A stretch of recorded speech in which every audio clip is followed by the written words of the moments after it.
إن الحمد لله نحمده ونستعينه ونستغفره ونؤمن به ونتوكل عليه ونعوذ بالله من شرور أنفسنا ومن سيئات أعمالنا من يهده الله فلا مضل له ومن يضلله فلا هادي له وأشهد أن لا إله إلا الله وحده لا شريك له وأشهد أن محمدا عبده ورسوله يا أيها الذين آمنوا اتقوا الله حق تقاته ولا تموتن إلا وأنتم مسلمون يا أيها الناس اتقوا ربكم الذي خلقكم من نفس واحدة وخلق منها زوجها وبث منهما رجالا كثيرا ونساء واتقوا الله الذي تساءلون به والأرحام إن الله كان عليكم رقيبا يا أيها الذين آمنوا اتقوا الله وقولوا قولا سديدا يصلح لكم أعمالكم ويغفر لكم ذنوبكم ومن يطع الله ورسوله فقد فاز فوزا عظيما أما بعد فإن خير الحديث كتاب الله وخير الهدي هدي محمد صلى الله عليه وسلم وشر الأمور محدثاتها وكل محدثة بدعة وكل بدعة ضلالة وكل ضلالة في النار. عن أبي هريرة رضي الله عنه أن رسول الله صلى الله عليه وسلم قال اجتنبوا السبع الموبقات قيل يا رسول الله وما هن قال الشرك بالله والسحر وقتل النفس التي حرم الله إلا بالحق وأكل الربا وأكل مال اليتيم والتولي يوم الزحف وقذف المحسنات المؤمنات الغافلات رواہ البخاری مسلم. بزرگان محترم، ملت اسلامیہ کے نوجوان ساتھیوں، عزیز بچوں، خطبہ مسنونہ کے بعد پیارے نبی صلی اللہ علیہ وسلم کی ایک حدیث آپ کے روبرو میں نے پڑھی ہے. اسی حدیث کے تعلق سے کچھ باتیں آج کے خطبہ جمعہ میں اللہ کی توفیق سے آپ کے سامنے بیان کرنے کی کوشش کر رہا ہوں. بزرگان محترم، پیارے نبی صلی اللہ علیہ وسلم نے فرمایا اس طریقے سے خطبے میں بیٹھنے سے منع ہے. اس طریقے سے بیٹھنا دوران خطبہ منع ہے کیونکہ اس سے سستی آنے کے زیادہ امکانات ہوتے ہیں اور خطبہ کے اندر سکون ہمارے کو ہونا بہت شرط ہے. بہرحال اللہ رب العالمین ہمیں اسلامی تعلیمات پر عمل کی توفیق عطا فرمائے. بزرگان محترم، راوی حدیث حضرت ابو ہریرہ رضی اللہ تعالیٰ عنہ ہے. پیارے نبی صلی اللہ علیہ وسلم نے فرمایا اجتنبوا السبع الموبقات، لوگوں ساتھ ہلاک کرنے والے گناہوں سے بچو. الموبقات یہ ہلاک کرنے والے، یعنی انسان کی دنیا کو بھی برباد کر دیتے ہیں اور آخرت کو تو برباد کرتے ہی کرتے ہیں. دنیا بھی برباد ہو جاتی ہے اور آخرت بھی برباد ہو جاتی ہے. یعنی یہ اکبر الکبائر ہیں، بڑے گناہوں کے اندر بھی بڑے گناہ ہیں. اور ان 7 گناہوں کا خاص طور سے اللہ کے رسول صلی اللہ علیہ وسلم نے تذکرہ کرتے ہوئے فرمایا کہ اجتنبوا السبع الموبقات، لوگوں ساتھ ہلاک کرنے والے گناہوں سے بچو. پیارے نبی صلی اللہ علیہ وسلم سے جب صحابہ کرام نے کہا کہ اللہ کے رسول وہ 7 ہلاک کرنے والے گناہ کون سے ہیں، تو اللہ کے رسول صلی اللہ علیہ وسلم نے فرمایا الشرک باللہ، اللہ کے ساتھ میں شرک کرنا. اللہ رب العالمین کی ذات کے اندر، اس کی صفات کے اندر، اس کی الوہیت میں، اس کی ربوبیت میں، اس کے اسماء و صفات کے اندر کسی بھی شکل کے اندر اس کا ہمسر اور اس کا ہم نوا کسی کو بنانا، یہ اللہ رب العالمین کے ساتھ میں شرک کرنا ہے. اور یہ اتنا بڑا جرم ہے کہ اگر انسان اپنی دنیا کی زندگی کے اندر توبہ کیے بغیر مر جاتا ہے تو اللہ رب العالمین نے اس کے لیے جنت کو حرام قرار دیا ہے. جہنم اس کا ہمیشہ ہمیشہ کا ٹھکانہ بن جاتا ہے. اور یہی شرک کہ اسی سے لوگوں کو روکنے کے لیے، اسی سے لوگوں کو بچانے کے لیے اللہ رب العالمین نے اس دنیا کے اندر انبیاء اکرام کا سلسلہ شروع کیا. تمام انبیاء اکرام کی زندگیوں کا مطالعہ کر کے دیکھو کہ ہر نبی کی دعوت کا انحصار کس کے اوپر تھا؟ اللہ رب العالمین کی توحید کی دعوت دینا اور شرک سے لوگوں کو بچانا. ہر نبی کا. پیارے نبی صلی اللہ علیہ وسلم کی سیرت کا مطالعہ کر کے دیکھو، مکہ کی زندگی کے اندر آپ کو کیوں مارا گیا تھا؟ آپ صلی اللہ علیہ وسلم لوگوں کو اللہ کی توحید کی دعوت دے رہے تھے، شرک سے رکنے کی طرف اشارہ کر رہے تھے، شرک سے رکنے کی کوششیں کر رہے تھے، انہیں بچانے کی کوششیں کر رہے تھے. لیکن وہ لوگ باز آنے کے باوجود آپ کے دشمن بن گئے. آپ کے قریبی ہو کر آپ کے ہم نوا تھے، وہ آپ کو امین اور صادق کہا کرتے تھے، وہ لوگ آپ کے دشمن بن گئے. آپ کو مکہ چھوڑنے پر انہوں نے مجبور کر دیا. تو یہ جو گناہ ہے الشرک باللہ، یہ شرک، یہ سماج کے اندر اتنا بڑا جرم ہے کہ اس کی بنیاد پر بدامنیاں پھیلتی ہے. وہ معاشرہ، وہ سماج جس کے اندر شرک پایا جاتا ہے وہ کبھی بھی امن اور سکون کا پیرا نہیں ہو سکتا ہے، وہاں بدامنی پھیلے گی.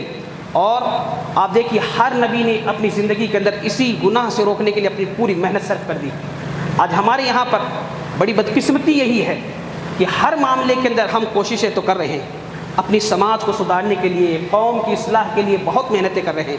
تعلیمی معیار کو بڑھانا ہے، یا جو معاشرے کے پسماندہ لوگ ہیں، محتاج لوگ ہیں، ان کی مدد کرنا، یہاں ہماری کوششیں ہو رہی ہے. اچھی بات ہے، کوششیں ہونی چاہیے. ان کی محنت کے نام پر یا ان کی اصلاح کے نام پر یا انہیں ترقی دینے کے نام پر محنت ہونی چاہیے، اس میں کوئی قباحت کی بات نہیں ہے، کوئی برائی کی بات نہیں ہے، لیکن اس گناہ سے روکنے کے معاملے میں ہم پیچھے ہیں، یہاں ہماری کوئی محنت نہیں ہے، اس گناہ کے معاملے میں ہم سوئے ہوئے ہیں۔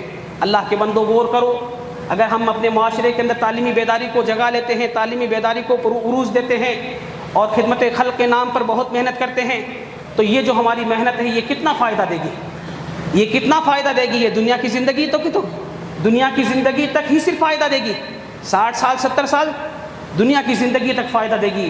اگر وہی آدمی جس کے اوپر ہم نے تعلیمی اعتبار سے محنت کی ہے، سماجی اعتبار سے محنت کی ہے، اگر اسے شرک سے بچانے کی ہم نے کوشش نہیں کی اور وہ شرک کے دلدل میں پھنسا رہا اور کل قیامت کے روز اللہ کی بارگاہ میں جائے گا تو اللہ رب العالمین اسے جہنم کی آگ میں جھونک دے گا، تو وہ ہمیشہ جہنمی ہوگا۔ تو یہ پتہ یہ چل رہا، اس بات کی بھی کوشش کرو کہ سب سے بہترین جو خدمت ہو سکتی ہے انسانیت کی سب سے بہترین خدمت یہ ہو سکتی ہے کہ انسانیت کو جہنم کی آگ سے بچایا جائے۔ انسانیت کو جہنم کی آگ سے بچانا، اس سے بڑی کوئی خدمت نہیں ہو سکتی ہے۔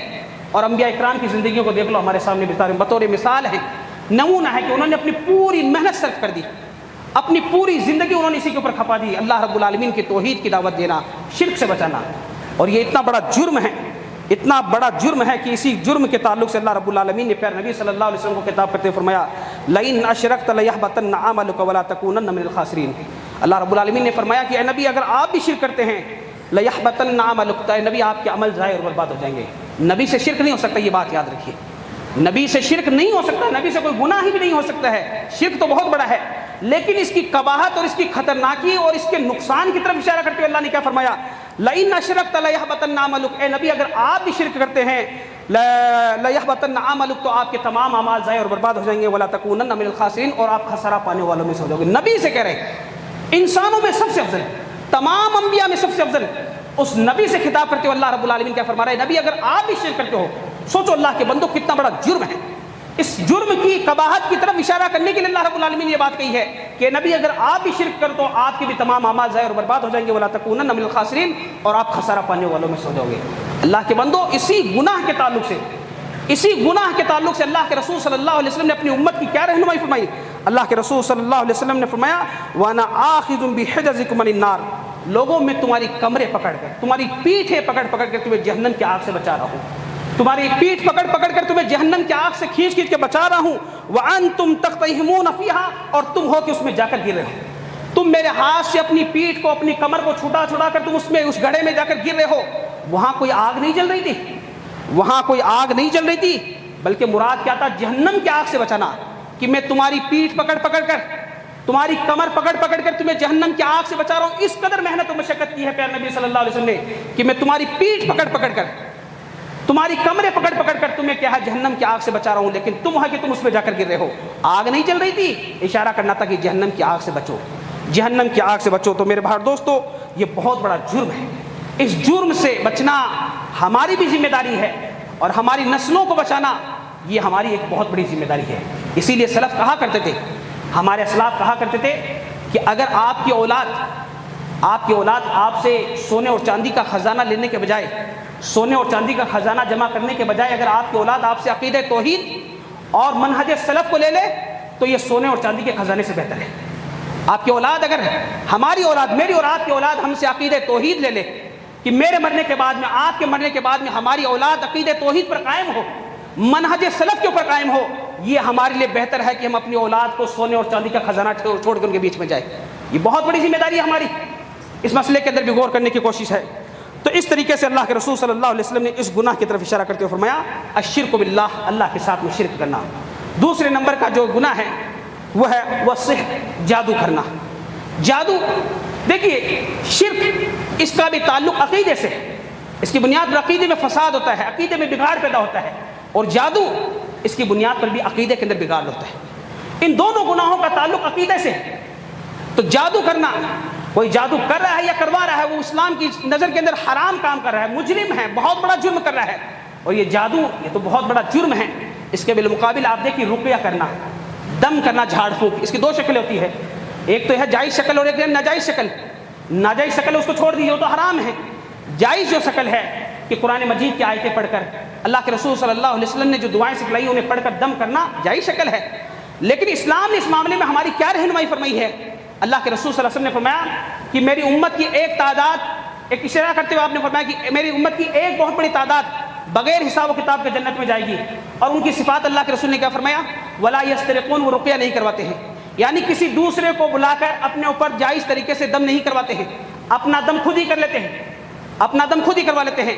آج ہمارے یہاں پر کیا ہوتا ہے، آج یہ بھی ایک بہت بڑی بیماری پھیلی ہوئی ہے. ہمارے معاملے کے اندر ہماری خواتین یا ہمارے گھروں کے اندر ہر آدمی اسی چیز کا شکار ہے کہ میرے اوپر جن کا اثر ہے، یا رات کو کوئی چیز دیکھ لی، کوئی ڈراؤنا خواب دیکھ لیا تو وہ یہ صبح کو یہ کہنے لگتے ہیں میرے اوپر تو جن کا اثر ہے. یہ بہت بڑی برائی ہے. ہر آئے گھر کی یہی خبریں ملنے کو سننے اور دیکھنے کو ملتی ہے کہ جن کا اثر ہے، فلاں یہ ہو گیا، آج یہ دیکھ لیا، وہ دیکھ لیا. میرے بھائی دوستو، عقیدے توحید کے معاملے کے اندر اپنے عقیدے کو مضبوط کرو، انشاءاللہ تعالی یہ تمام بیماریاں ختم ہو جائے گی. اللہ کے رسول صلی اللہ علیہ وسلم نے ہماری جو رہنمائی فرمائی ہے، ان رہنمائیوں کو اپنی زندگی میں نافذ کرو، اسلامی تعلیمات کو اپنی زندگیوں میں نافذ کرو، یہ تمام طریقے کی برائیاں ختم ہو جائے گی. یہ ہمارے عقیدے کی کھوٹ کی بنیاد پر آج یہ پریشانیوں کے اندر ہم مبتلا ہے. اور پھر رقیہ کرانے کے معاملے کے اندر ہم بڑے بڑے لوگوں کو ہائر کر کے بلاتے ہیں، انہیں بلاتے ہیں دم کرنے کے نام پر. اب وہ آتے ہیں، وہ اپنی ایک بہت بڑی فیس لیتے ہیں، کوئی 10,000 لیتا ہے، کوئی 5,000 لیتا ہے، جو مانگتا ہے دینے کے لیے تیار ہو جاتا ہے آدمی. اب یاد دیکھیے کہ اسلام نے جائز شکل کے اوپر بھی حوصلہ افزائی نہیں کی ہے، اسلام نے جائز شکل کے اندر بھی حوصلہ افزائی نہیں کی. اللہ کے رسول صلی اللہ علیہ وسلم نے کیا فرمایا کہ میری امت کی ایک بہت بڑی تعداد بغیر حساب و کتاب کی جنت میں جائے گی. اور ان کی صفت کیا بیان کی؟ ولا یسترقون، وہ رقیہ نہیں کراتے، یعنی جائز شکل کے اندر جائز جو شکل ہے، جائز دم کی جو شکل ہے وہ بھی اپنا خود کرتے ہیں، کسی دوسرے سے نہیں کرواتے ہیں. ضرورت ہوتی ہے اپنا خود کروا لیتے ہیں، کسی دوسرے کو بلا کر نہیں کرواتے ہیں. اور کسی دوسرے کو بلا کر کروانے کے اندر بہت بڑا شر بھی ہے، بہت بڑا فساد بھی ہے. اگر کوئی ہمارے اوپر آ کر دم کرے گا تو ہم کیا سمجھیں گے؟ اس کے پڑھنے سے ہی ہمارے اوپر دم ہوگا، ہم قرآن کی آیتیں پڑھیں گے ہمارے اوپر دم نہیں ہوگا. یہ بدعقیدگی ہے. یہ بھی بدعقیدگی ہے کہ وہ پڑھیں گے، وہ مولانا صاحب پڑھیں گے، وہ عالم صاحب پڑھیں گے، وہ مفتی صاحب پڑھیں گے تبھی ہمارے اوپر دم ہوگا. ہمارے پڑھنے سے کچھ نہیں ہوگا. اللہ کے بندو، اللہ رب العالمین نے قرآن مجید کو شفا بنایا ہے. آپ خود اپنی عملی زندگی میں سے نافذ کرو، پھر دیکھو اس کے کمالات، اپنی زندگی کے اوپر اس کے اثرات دیکھو. آج ہمارا معاملہ کیا ہے کہ ہم نے قرآن سے اپنا وہ لگاؤ نہیں لگایا، وہ رغبت اور وہ شوق جو قرآن سے ہونی چاہیے وہ نہیں ہونے کے نتیجے کے اندر تو آج یہ ہے کہ فلاں کو بلاؤ، وہی ہمارے اوپر دم کریں گے تو ہمارے اوپر کیا اثر انداز ہوگا. یہ بہت بڑا شر ہے، بہت بڑا بگاڑ ہے، بہت بڑا فساد ہے. تو دیکھیے کہ جادو یہ تو حرام ہے، لیکن اس کے بالمقابل ایک چیز جو جائز شکل ہے، جائز کے اوپر بھی اسلام نے اس کی حوصلہ افزائی نہیں کی ہے، اسلام نے اس کی حوصلہ شکنی کی ہے.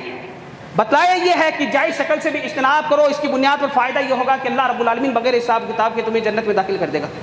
تو میرے بھائی دوستو، یہ دوسرا گناہ ہے کہ جادو کرنا. اور اسی طریقے سے تیسرا جو جرم ہے جو اللہ کے رسول صلی اللہ علیہ وسلم نے اس حدیث میں بیان کیا، وقتل النفس التي حرم اللہ الا بالحق، کسی بھی جان کو ناحق طریقے سے قتل کر دینا. شرط نہیں کسی مسلمان کو، کسی غیر مسلم کو بھی ناحق طریقے سے قتل کر دینا یہ بہت بڑا جرم ہے، یہ سنگین جرم ہے اللہ رب العالمین کی نظر میں. دیکھیے دو گناہ عقیدے کے تعلق سے بیان ہوئے، تیسرا گناہ جان کے تعلق سے، یعنی جان کی حفاظت کرنا اللہ رب العالمین کی نظر میں کتنا بڑی اہمیت کا حامل ہے.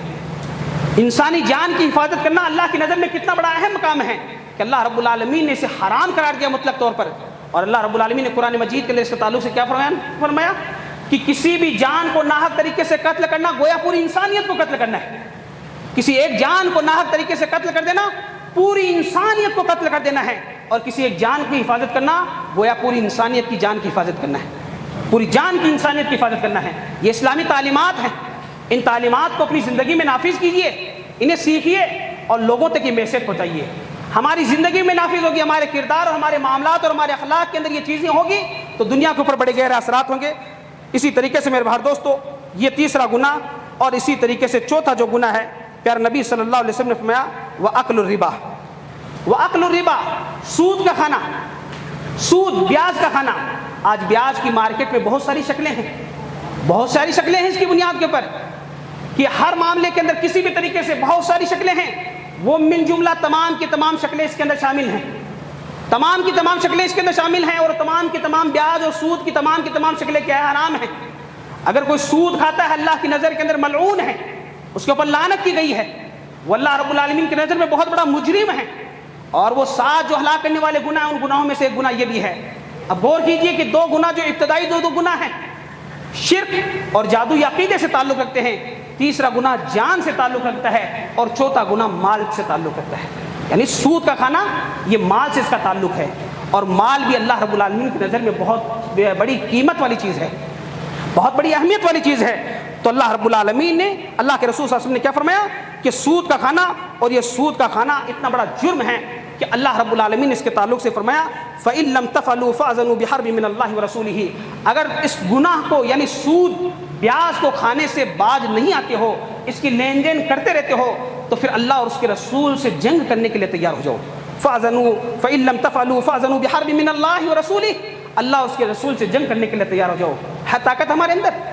سوچو، اپنے دل پر ہاتھ رکھ کے سوچو کہ اللہ اور اس کے رسول سے جنگ کرنے کی ہمارے اندر طاقت ہے؟ اللہ کا مقابلہ کر سکتے ہیں؟ رسول کریم صلی اللہ علیہ وسلم کا مقابلہ کر سکتے ہیں؟ یہ اتنا بڑا جرم ہے۔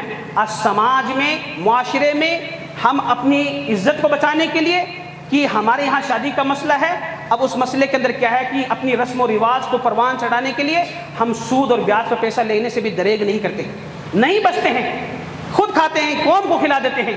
میرے بھائی دوستو، یہ اپنی عزت اور آبرو کے نام کے اوپر اپنی عزت بچانے کے لیے جو جرم کر رہے ہو، یہ اللہ کی نظر میں اتنا بڑا جرم ہے کہ دنیا اور آخرت اس سے ہلاک و برباد ہو جاتی ہے۔ دنیا اور آخرت برباد ہو جاتی ہے، دنیا بھی برباد ہوتی ہے اور آخرت بھی برباد ہو جاتی ہے۔ اور اسی طریقے سے پانچواں جو گناہ ہے وہ اکل المال الیتیم، یتیم کا مال کھانا۔ یتیم کون ہے؟ یعنی وہ بچہ جس کا باپ مر چکا، جس کا باپ کا انتقال ہو چکا، باپ کما کر لے کر آتا تھا، باپ اس کو کھلاتا تھا، لیکن اتفاق ہوئی اس کے بچے کے باپ کا انتقال ہو گیا، اب اس کی پرورش کرنے والا نہیں ہے کوئی۔ اس کی پرورش کرنے کے بجائے اس کے باپ نے جو خزانہ جمع کیا، جو جائیداد جمع کی، اس کی جائیداد کو، اس کے خزانے کو جو کھا جاتے ہیں، جو غصب کر لیتے ہیں، وہ اکل المال الیتیم کے اندر شامل ہے۔ اور قرآن مجید کی روح سے وہ اپنے پیٹوں کے اندر جہنم کی آگ بھر رہے ہیں۔ اور یہاں پر یہ بات بھی کہی جا سکتی ہے کہ والد کا انتقال ہو گیا، چھوٹے بھائی بہن ہیں، بڑے بھائی نے ان کے مال کو پورا غصب کر لیا، چھوٹے بھائیوں کو کم حصہ دیا، جو جائز حصہ بن رہا تھا وہ حصہ بھی نہیں دیا، تو یہ بھی یتیم کا مال کھانے کے زمرے میں آئے گا۔ یہ بھی یتیم کا مال کھانے کے زمرے میں آئے گا، کہ یعنی اس نے اپنے یتیم بھائی کا مال کھا گیا، یتیم بھائی کے مال کو کھا گیا۔ تو یہ یتیم کے مال کو کھانا یہ اتنا بڑا جرم ہے کہ یہ دنیا اور آخرت کو برباد کر دیتا ہے۔ اور اسی طریقے سے چھٹا جو گناہ ہے وہ تولی یوم الزحف، میدان جنگ سے پیٹ پھیر کر بھاگ جانا۔ مسلمان فوج دشمن فوج کے مقابلے میں کھڑی ہے، دشمن سے مقابلہ ہو رہا دشمن فوج سے، اور اس موقع کے اوپر دشمن فوج کے مقابلے میں پیٹ پھیر کر بھاگ جانا، یہ بھی کیا ہے؟ دنیا اور آخرت کو برباد کرنے والے گناہوں میں سے ایک گناہ ہے۔ اور ساتویں نمبر کا جو گناہ ہے وَقَذَفَ الْمُحْسِنَاتِ الْغَافِلَاتِ الْمُؤْمِنَاتِ، نیک پاک باز مومنہ عورت کے اوپر تہمت لگانا، الزام لگا دینا۔ آج ہمارا معاملہ کیا ہے؟ ہمارے یہاں پر ہمارے اندر ایک بہت بڑی برائی ابھی پائی جاتی ہے کہ فلانی ایسی فلانی ایسی ہے، یعنی زبانوں کے اوپر ایک دوسرے کے اوپر الزام لگانا، ایک دوسرے کے کردار کے اوپر کیچڑ اچھالنا، یہ ہماری ایک معمولی بات بن گئی ہے۔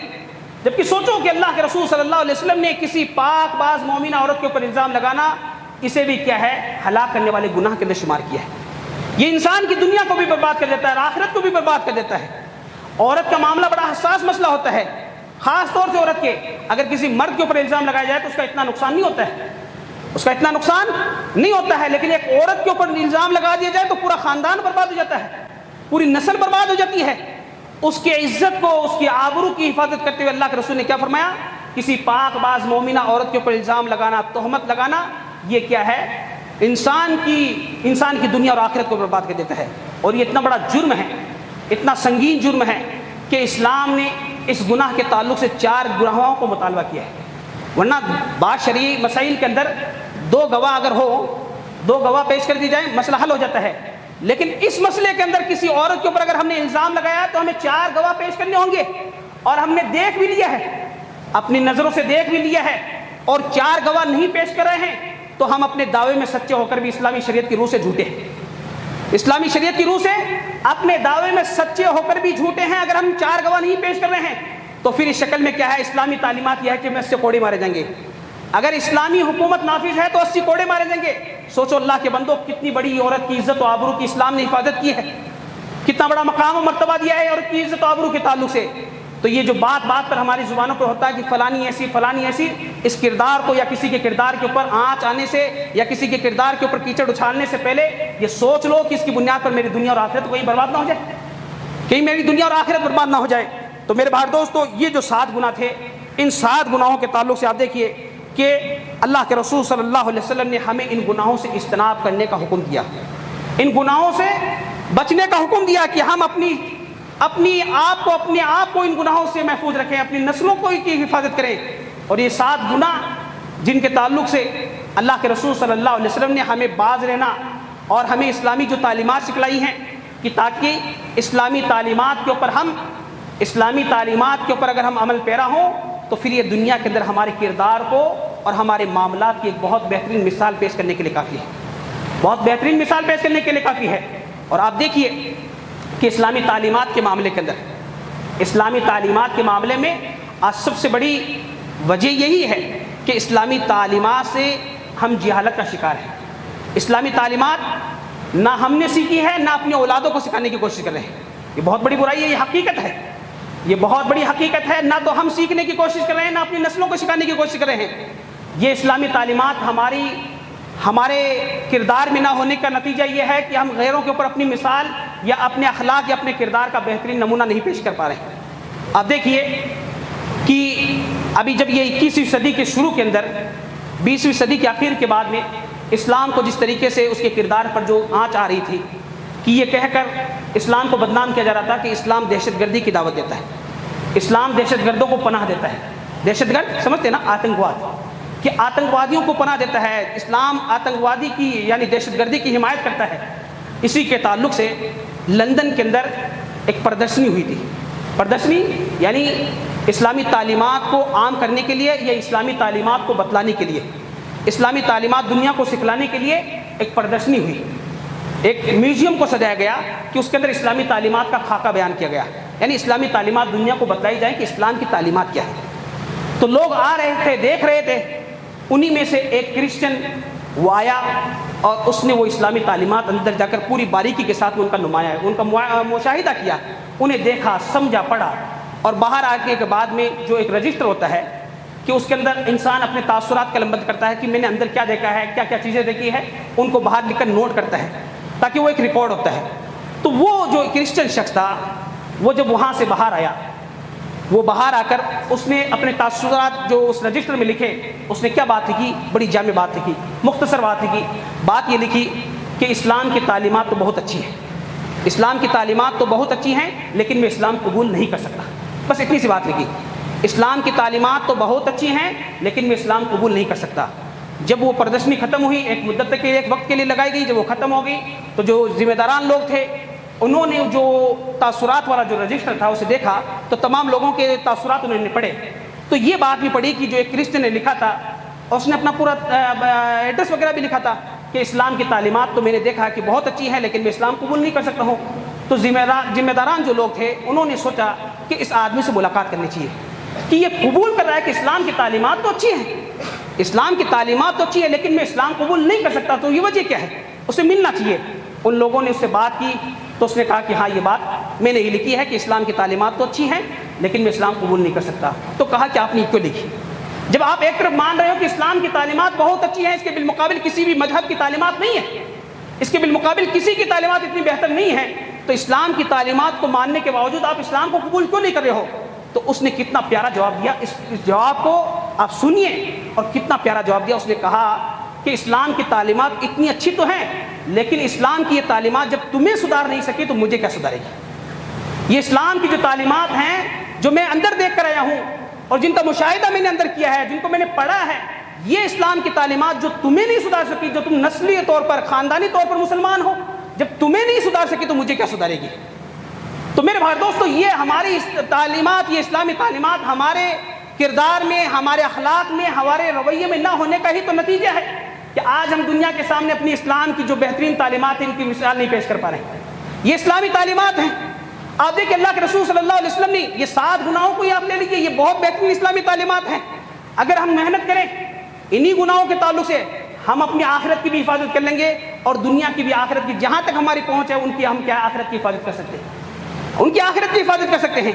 اور ان کے اندر ایک جو گناہ جس کے تعلق سے اسلام کو بدنام کیا جا رہا ہے کہ اسلام دہشت گردی کی دعوت دیتا ہے، لیکن اللہ کے رسول صلی اللہ علیہ وسلم نے اس معاملے کے اندر ہماری کیا رہنمائی فرمائی؟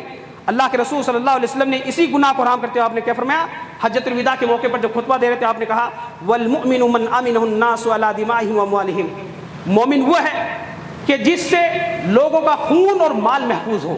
لوگ یعنی انسان ہو، کوئی بھی کسی بھی مذہب سے تعلق رکھنے والا ہو، چاہے مسلمان ہو یا غیر مسلم ہو، یہودی ہو، نصرانی ہو، کرسچن ہو، کسی بھی ملک کسی بھی مذہب سے تعلق رکھنے والا ہو، مسلمان وہ ہے.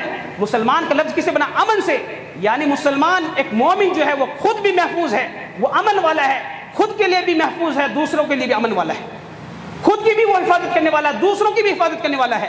اور اسلام کی تعلیمات ہمیں کیا بتائی گئی کہ اسلام یعنی مومن وہ ہے کہ جس سے لوگوں کا مال اور خون محفوظ ہے، لوگوں کا یعنی تمام لوگوں کا. ہم تمام لوگوں کے لیے محافظ ہیں، کسی کے لیے ہم دشمن کی شکل میں نہیں ہیں. ہم لوگوں کے سامنے ہمارا جو مذہب ہے، مذہبی تعلیمات کے تعلق سے اگر آپ بات کریں یا سوچیں اور پڑھیں نا، تو اسلامی تعلیمات اس قدر سے اتنی اہمیت کے حامل رکھتی ہیں کہ اسلام ہمیں اعتدال سکھلاتا ہے. اسلام ہمیشہ ہمیں سختی نہیں سکھلاتا ہے. اسلامی تعلیمات ہمیں رواداری سکھلاتی ہے کہ اپنے حقوق، اپنے حق کی کیسے حفاظت کی جائے اور دوسروں کے حقوق کی کیسے حفاظت کی جائے. میرے بھائی دوستو، یہ باتیں ہیں جو اس واقعے کے تعلق سے، یہ جو حقیقی واقعہ جو میں نے لندن کا آپ کے سامنے رکھا کہ اس کرسچن نے یہ کہا کہ جو اسلامی تعلیمات جو اتنی بہتر ہے، جو تمہیں نہیں سدھار سکی ہے، وہ مجھے کیسے سدھارے گی، یعنی میرے اوپر کیسے اثر انداز ہو سکتی ہے. اگر میں اسلام قبول کر لوں گا تو پھر میں بھی تمہاری دیکھا دیکھی کیا تمہاری نقالی کرتے کرتے انہی برائیوں کے اندر مبتلا ہو جاؤں گا. آج جس طریقے کے اختلافات یا برائیوں کے اندر تم مبتلا ہو. میرے بھائی دوستو، مسئلہ کیا ہے؟ حقیقت کیا ہے؟ حقیقت یہ ہے کہ ہم ان اسلامی تعلیمات کو اپنی زندگی میں نافذ کریں. یہ کتاب و سنت کی جو تعلیمات ہیں، ان اسلامی تعلیمات کو اپنی زندگی میں نافذ کریں اور دنیا کے سامنے اپنے کردار کو پیش کریں. اپنے کردار کو، میں آخری بات آپ کے سامنے رکھ کر ختم کر رہا ہوں اپنی بات کو، کہ اللہ کے رسول صلی اللہ علیہ وسلم سے پہلے مکہ کے معاشرے کو آپ جانتے ہو کتنا خطرناک مکہ کا معاشرہ تھا. مکہ کا معاشرہ بڑا خطرناک معاشرہ تھا. معمولی باتوں پر ان کے بیچ میں خون بہتا تھا. معمولی بات کے اوپر اگر کسی کا جانور کسی کے کھیت میں آ کر چل لیتا، سالہ سال مہینوں خون چلتا ہے، مہینوں خون بہتا رہتا. جنگیں چل جاتی معمولی سے ایک جانور کے چلنے کی بنیاد پر. کسی کے گھاٹ کے اوپر آ کر جانور پانی پی لیا، اونٹ نے پانی پی لیا، کسی کے گھاٹ کے اوپر آ کر مہینوں جنگیں چلا کرتی تھی. اس قدر اتنا خطرناک معاشرہ تھا. اور یہی عرب کے اس وقت کے تاجر جب یہاں ہندوستان کے ساحل کے اوپر آتے تھے، کیرلا کے ساحل کے اوپر جب سمندری سفر کر کے گئے، تو اس موقع پر دیکھیے کہ عرب کا تعلق، تاجروں کا تعلق ہمیشہ سے یہاں رہا ہے. وہ عرب کے تاجر یہاں پر اسلحے لے کر آتے تھے، وہاں عرب کے ہتھیار لا کر یہاں بیچا کرتے تھے. اور یہاں کا گرم مسئلہ، ہندوستان کا گرم مسئلہ یعنی ہند جو کہلاتا ہے، مجموعی طور پر آج کا جو پاکستان، بنگلہ دیش، سری لنکا وغیرہ یہ اس دور کے اندر ایک ہی تھا. تو یہاں کی گرم مسالے وہ وہاں لے کر جاتے تھے، اپنے اسلحے یہاں بیچتے تھے اور یہاں کا گرم مسئلہ وہاں لے کر جایا کرتے تھے. لیکن اس وقت میں جب اسلام نہیں آیا تھا، اللہ کے رسول صلی اللہ علیہ وسلم کو اللہ کے رسول صلی اللہ علیہ وسلم کی پیدائش نہیں ہوئی تھی. اس دور میں جب عرب کے تاجر یہاں آتے تھے تو یہاں کے جو تاجر تھے ہندوستان کے، وہ بڑے ہوشیار رہتے تھے، بڑے چوکنا رہتے تھے. کیوں؟ کہ وہ سمجھتے تھے کہ یہ مکار لوگ ہیں، یہ عرب کے تاجر مکار لوگ ہیں، یہ غداری کرتے ہیں، یہ نقصان پہنچاتے ہیں. لیکن ایک سفر کے بعد میں دیکھتے ہیں کہ وہی عرب کے تاجر جن کے تعلق سے یہاں ہندوستان کے تاجر یہ سمجھتے تھے کہ غدار لوگ ہیں، یہ مکار قسم کے لوگ ہیں، یہ نقصان پہنچاتے ہیں، یہ مال کو لوٹ لیتے ہیں. لیکن ایک مدت کے بعد میں دیکھتے ہیں کہ ان کا رویہ بالکل بدلا ہوا ہے، انہی عرب تاجروں کا پورا رویہ بدلا ہوا ہے. تو یہاں کے تاجروں نے ان سے سوال کیا کہ کیا ماجرا ہے، کہ ایک وقت یہ تھا کہ ہم تم سے ڈرا کرتے تھے، لیکن آج تمہارے معاملات سے ہم بہت خوش ہیں، اب کیا مسئلہ ہے؟ تو انہوں نے کہا کہ ہمارے بیچ کے اندر ایک نبی آئے ہیں. محمد صلی اللہ علیہ وسلم کی طرف اشارہ کیا کہ وہ نبی آئے ہیں، انہوں نے ہمیں اپنی زندگی کا طریقہ سکھلایا ہے. ان سے پہلے ہم جانوروں کی زندگی گزارا کرتے تھے، انہوں نے ہمیں زندگی جینے کا طریقہ سکھلایا ہے، ہمیں آداب سکھلائے ہیں کہ اس طریقے سے زندگی گزارو، اس طریقے سے دن کرو، اس طریقے سے رات کرو. وہ ہمارے معاملات، وہ ہماری زندگی کیا ہے، ہماری زندگی میں نافذ ہو گئی. تو اس کا رویہ ہم دیکھ رہے ہوتے ہیں. یہ دیکھو کہ ایک دور میں گھبرایا کرتے تھے اور آج انہی سے معمون ہو رہے ہیں، انہی سے محفوظ ہو رہے ہیں. میرے بھائی دوستو، غور کرنے کا مسئلہ یہ ہے کہ ہم اپنے معاملات کو، کتاب و سنت کی تعلیمات صحیح ہیں، کوئی انکار نہیں ہے، لیکن ساتھ کے اندر ہم صرف یہ نہیں کہہ سکتے ہیں یعنی اسلام الگ اور مسلمان الگ، یہ نہیں ہو سکتا ہے. جو اسلامی تعلیمات ہے وہی مسلمان کی تعلیمات ہونی چاہیے. یہ ہماری زندگی کے اندر ہونا چاہیے، یہ ہمارے اوپر عملی طور پہ ہونا چاہیے کہ ہم جو کتاب و سنت کی جو تعلیمات ہے وہ ہماری زندگی میں ہونا چاہیے. یہ نہیں کہ ہم کسی کے سامنے اپنی دعوت کی مشن کو رکھیں تو کہیں کہ ہماری تعلیمات یعنی مسلمانوں کو مت دیکھو، قرآن اور حدیث کو دیکھ لو، وہاں دیکھ لو. میرے بھائی دوستو، غور کرو، صحابہ کرام کی زندگیوں کو دیکھو، قرآن اور حدیث کی تعلیمات جو تھی ان کی زندگیوں میں تھی، ان کی زندگیوں کے اندر تھی. تبھی تو لوگ انہیں دیکھ دیکھ کر اسلام لے آیا کرتے تھے، ان کے معاملات کو دیکھ کر اسلام لے آیا کرتے تھے. لوگ وہی تعلیمات ان کی زندگیوں میں ہونے کے نتیجے کے اندر اسلام کو قبول کیا کرتے تھے. تو اللہ کے بندو، یہ اسلامی تعلیمات ہیں جو 7 گناہ میں نے آپ کے سامنے بیان کیے اس حدیث کی روشنی کے اندر. پہلا گناہ تو شرک، دوسرا جادو، تیسرا کسی بھی جان کو ناحق طریقے سے قتل کرنا، چوتھا سود، بیاج کا کھانا، اور پانچواں گناہ ہے یتیم کا مال کھانا، اور چھٹا گناہ ہے میدان جنگ سے پیٹ پھیر پہ بھاگ جانا، اور ساتواں اور آخری گناہ ہے کسی پاک دامن مومنہ عورت کے اوپر الزام لگانا، تہمت لگانا۔ یہ 7 گناہ ایسے گناہ ہیں کہ رب العالمین سے دعا کیجیے کہ اللہ رب العالمین ان تمام گناہوں سے مجھے بھی اور آپ تمام کو رب العالمین ان تمام گناہوں سے رب العالمین ہماری حفاظت فرمائے، رب العالمین ہمیں امن کی زندگی نصیب فرمائے، رب العالمین جب تک زندہ رکھے ایمان کی حالت میں زندہ رکھے، رب العالمین جب موت آئے ایمان کی حالت میں موت آئے۔ آمین وآخر دعوانا الحمدللہ رب العالمین۔